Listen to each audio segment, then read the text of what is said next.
name's Tamer. I'm one of the owners of Gran Electrica. I'm Blair. I'm Tamer's wife, and I wear many different hats at Gran Electrica. This Gran Electrica here in Napa is the second location, and we've been open for just a bit over a year and a half now.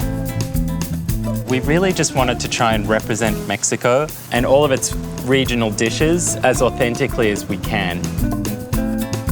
We're fortunate to be in the Napa Valley where we have access to really amazing produce.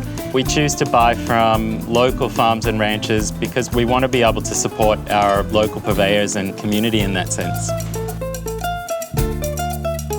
The great thing about cooking here in Napa is that we have such great ingredients such as rancho gordo black beans. Those are local here. We're utilizing beef from 5 Dot Ranch, all sourced within the ranches in this community.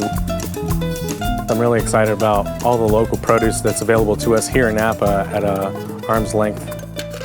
The cocktail program here, we really just wanted to showcase margaritas, but we also like to bring in lots of other sort of seasonal flavors into our cocktails. And we just love the idea of incorporating a lot of fresh fruits and vegetables into our drinks. We'd love to see you at Gran Electrica in downtown Napa. Come in for some tacos and margaritas and have some fun on the patio.